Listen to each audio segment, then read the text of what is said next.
क्या आपको बात समझ में आई? ठीक है। एक बहुत ही इंपॉर्टेंट सवाल। मेरे पढ़ाने के करियर के शुरुआती दिनों में एक ब्लंडर हुआ था, मैं बताता हूं आपको क्या हुआ था। मुझे क्या एक याद आ गया। जब कभी भी मैं ये वाला पढ़ाता हूं ना, हेलो फॉर्म रिएक्शन और ये वाली चीजें, तो मुझे हमेशा याद आ जाता है। ये कहाँ गया?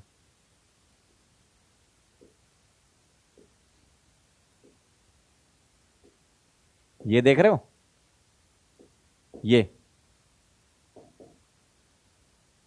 कहाँ गया? पहले मैं आपसे पूछता हूं फिर बताना है ना। CCl3CHO है, ठीक है। इसको उठा के पीछे ले चल रहा हूं, ताकि अब जब मैं अपना मजाक उड़ा ही रहा हूं तो फिर पूरा ही उड़ा लूं है ना।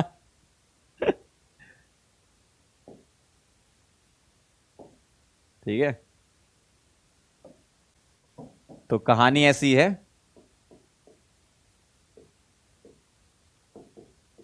पंकज सर ब्लंडर, ऐसे ही लिखते हैं क्या ब्लंडर? हाँ, अरे क्या बात है। अपना ही मजाक उड़ा रहा हूं इसलिए अच्छे से लिख रहा हूं। देखो क्या था। मैं एक कोचिंग में गया, अब तो खैर बंद हो गई, इंटरव्यू देने। पहले तो सब कुछ होता था, रिटर्न भी हो रहा है, डेमो भी हो रहा है, इंटरव्यू भी हो रहा है, सारी चीजें होती थी। शुरुआत में इतना कुछ आता भी नहीं था अपन को कि कंटेंट अपने को बहुत ज्यादा आता था। शुरू शुरू में देखो रगड़ना पड़ता है, तो अपन ने भी रगड़ा, तब यहां तक पहुंचे हैं, है ना। तो स्टार्टिंग में जब कुछ नहीं आता था, और हीरो बहुत बनते थे उस टाइम पे, है ना। जब देखो, जब कुछ नहीं आता ना इंसान, तभी हीरो बनता है ना। तो स्टार्टिंग में जब कुछ नहीं आता था तो बहुत हीरो बनते थे अपन, कि अरे नहीं, कोई कहीं से ही पूछ ले क्वेश्चन, ऐसा नहीं है कि हम नहीं बता पाएंगे, हम बताएंगे, ठीक। उस टाइप से था, पढ़ा थोड़ा सा था, ऐसा होता है शुरू शुरू में, है ना। जब स्टार्ट करते हैं ना लोग, तो ऐसे ही होते हैं। तो हमने कहा हाँ बिल्कुल पूछिए। हम इंटरव्यू में बैठे हुए थे, मतलब डेमो चल रहा था एक तरीके से। जैसे मान लो मैं यहाँ खड़ा हूँ और ये तुम्हारा डेमो, मतलब तुम मेरा डेमो ले रहे हो, ऐसा समझ लो, है ना।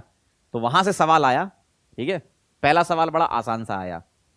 उसमें बेसिक स्ट्रेंथ कंपेयर करानी थी, कुछ अमीन्स वगैरह दे रखी थी, एलिफेटिक एरोमेटिक वगैरह। तो वो मैंने कर दिया, तो बोले वेरी गुड। मुझे लगा अरे क्या बात है, बता दिया मैंने, ठीक। फिर उन्होंने समझ गया वो कहानी की, ठीक है ये थोड़ा बहुत तो इसको आता है, थोड़ा बहुत आता है, ज्यादा नहीं आता होगा, फंसाते हैं इसे। अब देखो जरा, पहले मैं आप लोगों से पूछूंगा, आप लोग बताना, और फिर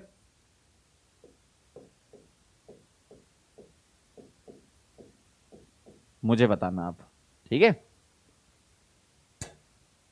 इंटरव्यू और डेमो लेने वाले लोगों ने, जो सर लोग थे, ये सवाल मेरे ऊपर दाग दिया।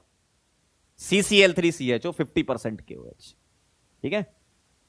आप लोग पॉज करो और इसका आंसर बताओ, ठीक है। फिर मैं बताता हूं कहानी। वापस आ गए? अब देखना क्या बनाया था मैंने और क्या तुमने वही बनाया है, मतलब हमारी सोच एकदम मिलती जुलती है ना। मैंने क्या बनाया था यहां पर? मैंने देखा अरे 50% KOH, और ऐसा एल्डिहाइड जिसका अल्फा एच है ही नहीं, ठीक है। ऐसा एल्डिहाइड जिसका अल्फा एच नहीं है, और 50% KOH, क्या नहीं जा रहे, यही सोचा था मैंने। मैंने बोला अरे मजा आ गया। CCl3 CO के CHO को ऑक्सीडाइज कर दिया और उसका सॉल्ट लिख दिया, और CCl3 CH2OH। ये हमने आंसर दिया एकदम कॉन्फिडेंस है कि सर कैनिजारो रिएक्शन होगी, एकदम हंस के दांत दिखाते हुए, छोटे थे ही तब बहुत, दांत दिखाते हुए सर कैनिजारो रिएक्शन। सर ने बोला बेटा इसकी कैनिजारो होती है? सही। उनने बोला ठीक, ऐसे इंटरव्यू और ऐसे नहीं होते, छोटे मोटे बड़े लेवल पे लेते हो, है ना। क्या बोला उन्होंने? अच्छा ठीक है, इसके बारे में कोई जवाब नहीं, अच्छा ठीक है कैनिजारो, ठीक। अब उन्होंने एक सवाल और पूछा, ध्यान से देखना। CH3CHO,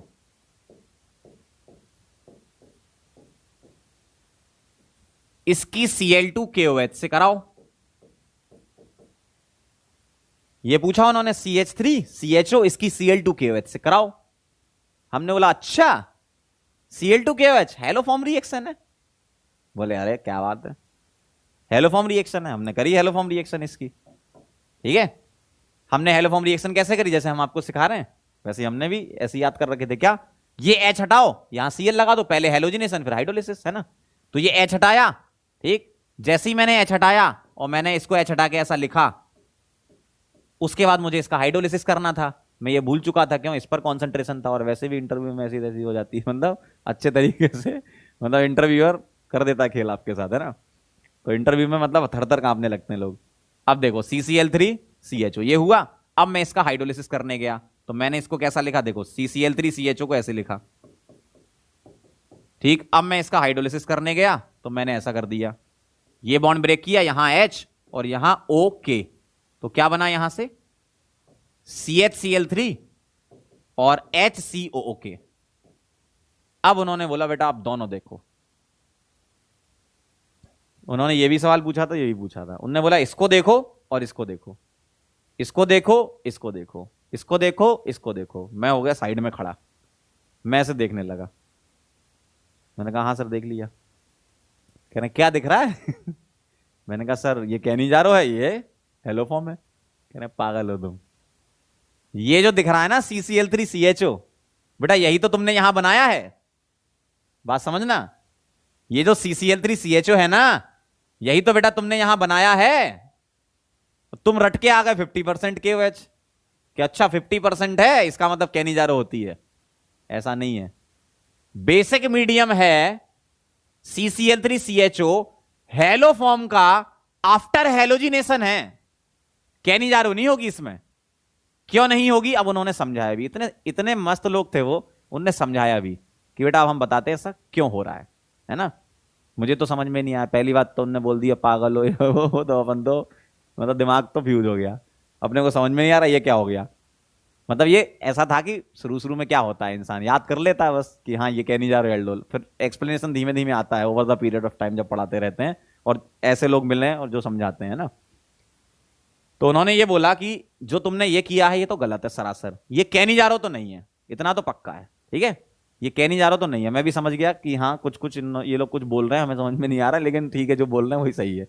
मतलब यस सर कैनिजारो नहीं है, ये एक्चुअल में हेलोफॉर्म है। देखो ये जो तुम ये करा रहे हो ना, ये तो तुमने यहां बना लिया ना, इसके बाद हेलोफॉर्म है, तो ये आंसर आया।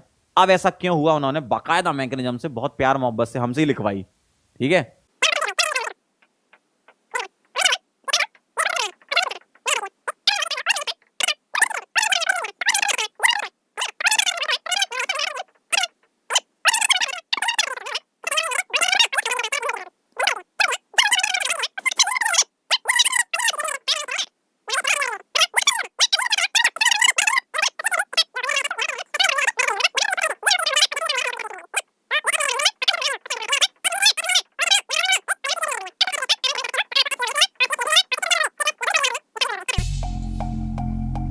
ये कहानी हुई, ठीक है।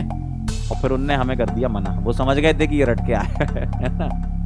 उनने बोला बेटा अब एक काम करो, अच्छे से पढ़ो, ठीक है, बढ़िया तरीके से कॉन्सेप्ट क्लियर करो। मतलब शुरू में भी इंसल्ट होनी चाहिए आपकी, जब तक आपकी शुरुआत के टाइम में इंसल्ट नहीं हो रही ना, तब तक आप सीख नहीं पा रहे हो कुछ, ये समझ लो। फिर हमने उसके बाद भाई साहब बेसिक चीज़ों में बहुत फोकस किया कि नहीं ऐसा क्यों हो रहा है, कार्बोटाइन क्यों बनता है, कार्बेनाइन क्यों नहीं बनता है, सारी चीज़ें होती है। धीमे धीमे धीमे धीमे कंटेंट डेवलप होता गया। तो ये हमारा ब्लंडर था और हमारी ज़िंदगी का पहला इंटरव्यू था वो, जिसमें ये ब्लंडर हो गया, तो हम सीख गए। तो ऐसा होना चाहिए कि ज़िंदगी में आपके साथ ऐसी चीज़ें होती है, ठीक है, समय समय पे होती रहती हैं और होती रहनी भी चाहिए, है ना। चलें फिर आगे, ये कहानी थी पंकज सर की ब्लंडर की। चलो अब आगे बढ़ते हैं और हम आपसे कहना चाहते हैं अपने दिल की बात, जो बहुत दिनों से 2008 से हमारे दिल में थी और हम कह नहीं पा रहे थे। थैंक यू सो मच यहाँ आने के लिए और हमसे हमारा ब्लेंडर समझने के लिए, ठीक है। चलो मिलते हैं फिर अपन नेक्स्ट लेक्चर में, तब तक के लिए ओके बाय।